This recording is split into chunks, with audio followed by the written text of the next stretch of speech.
now, when you go to school, you pick a child, you take him out of school in a very young age, and you put him in a nursery school, and then they put them in a boarding school. You know, it's big over there. You know, if your child is not in a boarding school, you're not seen as really a man. You know, what kind of man are you? Just the concept of giving birth to a child and then shivering him off to somebody, some matron, and you find all these children waking up in the morning and they all, wake up at the same time, wrap themselves in the towel, have the same color of cups and all those kind of things. But now this child that you have taken to school, he graduates from a university, say in languages. Now, he presents his skill as somebody who's just graduated in languages to lead this community. He doesn't know how to grow millet. He doesn't know how to grow maize. He doesn't know how to resolve conflict. He has not even graduated as a man or as a woman. So he has no skill as it is. That's why it's only in Africa that you find an electrical engineer that sleeps in darkness. He has all the qualifications, but he's in total darkness. So, it shows you the ridiculousness, of the entire system. Because the education is not related to the needs of the society. Mm-hmm. The politics is not related to the needs of the society. The biggest craze now in Africa, courtesy of the United States of America and the free world, is democracy. And I have been in a lot of African countries. You go to a hospital or you go into a town, you don't find anybody in hospital who's spent 3 weeks and he's been diagnosed as suffering from lack of democracy. Or a child seated on the street and he has a democracy deficiency. So you got to rush in now, and give him that ballot paper and carry him on a wheelbarrow. That'll make him whole, right? So it's you look at what is being propagated as the real needs of Africa, of what a country needs to do in order to get out of this condition. And it has no relationship, to what people are telling you or what people want. If you met somebody in a street in Kenya or in Dar es Salaam, and you told them you're from America, the first thing they're going to ask you is not, oh, have you got any democracy to give us?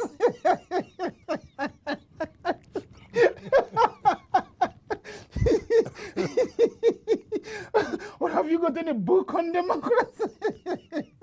They'll ask you if you have some money.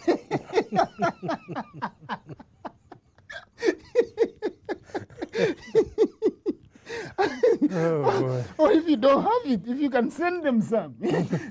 Or if you have any clothes that you want to to leave behind. Mm-hmm. Because that is their need. That's the need, right. People know what their needs are. Their need is, I need to build a house.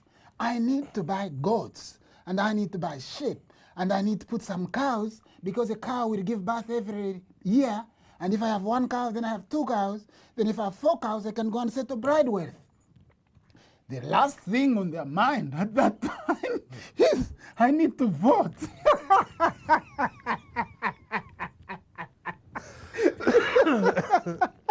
I need to register. Yeah.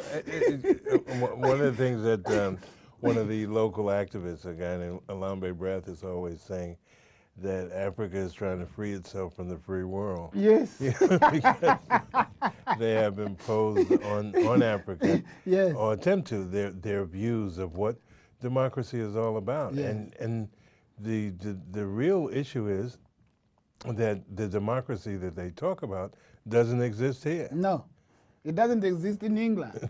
It doesn't. In this country, you have a president who can get elected, by a minority. And then democracy is supposed to be a government of the majority. It doesn't exist in Britain. It doesn't exist in Germany. It doesn't exist for black people anywhere in the world. Mm-hmm. Everywhere you go, everywhere. It doesn't matter. You can name a country. You know, I go to Holland, Eindhoven, and invited by Dutch activists, and then you say, oh, where are the black people? And then you say, okay, we'll take you where they live. And as soon as the neighborhood begins to change and the windows are broken, and then you're getting where black people live. Or you come to speak in New York. This is a rich industrial nation. And they invite you to speak. And it's in a basement. I mean, you can't drag an elder person from a village in Congo and take him to the basement to speak.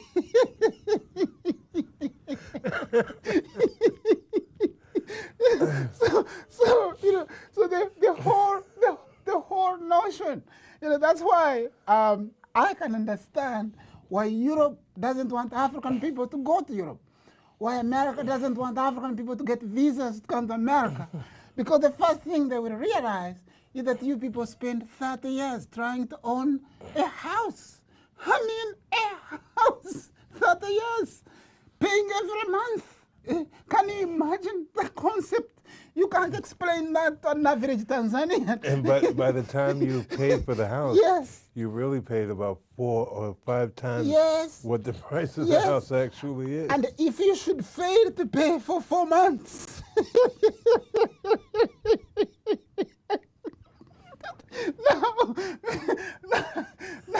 no. These are some of the things, even on my radio stations, I can't explain to people. Because they still think I'm telling lies. They say, no, you can't be, you must have a quarrel with these people. These are rich people. These are people that own the Empire State Building and casinos. These are people that travel in jet planes. They have bombs that cost $1 million. How can their citizens spend 30 years trying to own a 2-bedroom flat? It's impossible. How do you explain that? Maybe you might help me when I go back. You might give me some clues. No, first of all, I can't explain it. And the beauty of talking to you yes, is the massive irony that yes, you bring out in all of these things that, America, in the myths yes, that America sends out yes, and that so many Americans hold dear, that they're all myths. Yes. And the way you present it yes, just shows how ridiculous yes, the whole thing really is. Where I was born, if you have 10 square acres of land, you are poor. People laugh at you. People say, what? He's got a small piece of land, 10 square acres. Yeah.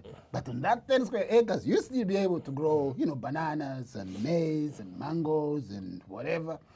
Now, when I went to England the first time, I went to a place called Bradford.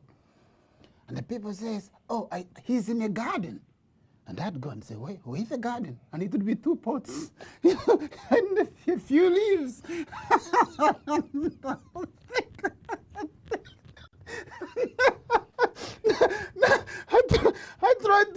I tried now to reduce my concept of what a garden is and fit it into the English concept of somebody who has a garden, and people fight for the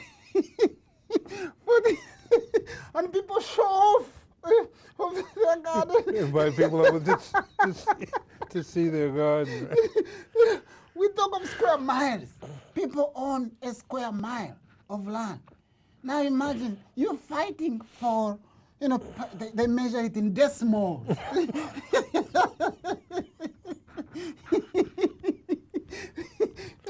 So, one of the things that, you could do, I can understand why America and Europe doesn't want African people to travel to Europe. Mm-hmm. It doesn't matter whether you have the money. It doesn't matter because, the whole concept of the system is based on a lie. The lie of a timid African in America, or a timid American seated here thinking that he's better off, that you might have all these problems, in America. You might be unemployed, but you are still better off than that Somali that you see on the screen. Mm-hmm. While at the same time they're showing you these images and they're giving you an advisory, You know, like, a British ambassador will drive from Nairobi to Mombasa and will come and advise that it's unsafe. It's unsafe, but you drove from Nairobi to Mombasa. So while he's still giving this advisory, still the plane that fly to Africa are full of all the same people flying to Africa, holding briefcases. They're telling you it's safe. Don't go there. You know, it's a war out there. They have no food. They have no whatever. They're primitive.